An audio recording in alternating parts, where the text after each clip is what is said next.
नारी गहने क्यों पहनती है? गहनों का महत्व। भगवान राम ने धनुष तोड़ दिया था। सीता जी को 7 फेरे लेने के लिए सजाया जा रहा था, तो वह अपनी मां से प्रश्न पूछ बैठी। माताश्री, इतना श्रृंगार क्यों? बेटी, विवाह के समय वधू का 16 श्रृंगार करना आवश्यक है, क्योंकि श्रृंगार वर या वधू के लिए नहीं किया जाता। यह तो आर्यवर्त की संस्कृति का अभिन्न अंग है। उनकी माता श्री ने उत्तर दिया था। अर्थात? सीता जी ने पुनः पूछा। इस मिस्सी का आर्यवर्त से क्या संबंध? बेटी, मिस्सी धारण करने का अर्थ है कि आज से तुम्हें बहाना बनाना छोड़ना होगा। और मेहंदी का अर्थ? मेहंदी लगाने का अर्थ है कि जग में अपनी लाली तुम्हें बनाए रखनी होगी। और काजल से यह आंखें काली क्यों कर दी? बेटी, काजल लगाने का अर्थ है कि शील का जल आंखों में हमेशा धारण करना होगा अब से तुम्हें। बिंदिया लगाने का अर्थ? माताश्री, बिंदी का अर्थ है कि आज से तुम्हें शरारत को तिलांजलि देनी होगी और सूर्य की तरह प्रकाशमान रहना होगा। यह नथ क्यों?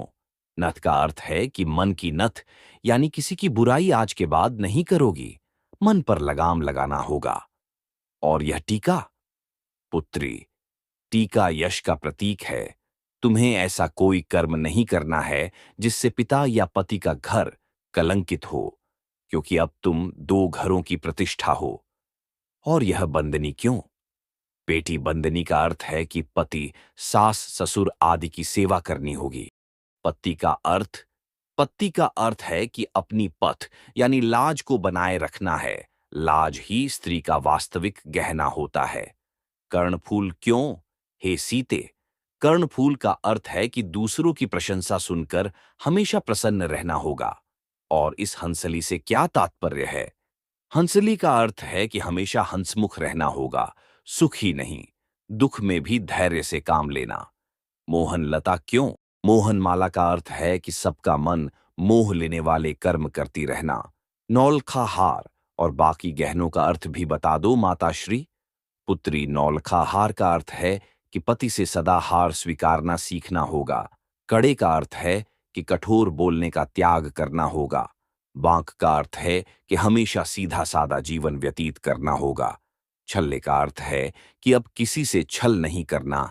पायल का अर्थ है कि बूढ़ी बड़ियों के पैर दबाना, उन्हें सम्मान देना, क्योंकि उनके चरणों में ही सच्चा स्वर्ग है।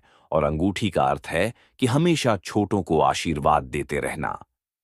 माताश्री, फिर मेरे अपने लिए क्या श्रृंगार है? बेटी, आज के बाद तुम्हारा तो कोई अस्तित्व इस दुनिया में है ही नहीं।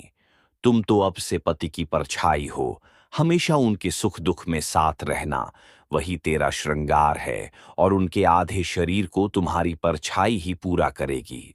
हे राम, कहते हुए सीता जी मुस्करा दी। शायद इसलिए कि शादी के बाद पति का नाम भी मुख से नहीं ले सकेंगी, क्योंकि अर्धांगिनी होने से कोई स्वयं अपना नाम लेगा तो लोग क्या कहेंगे। दोस्तों, वीडियो अच्छा लगा हो तो वीडियो को लाइक और सब्सक्राइब करना ना भूले। धन्यवाद।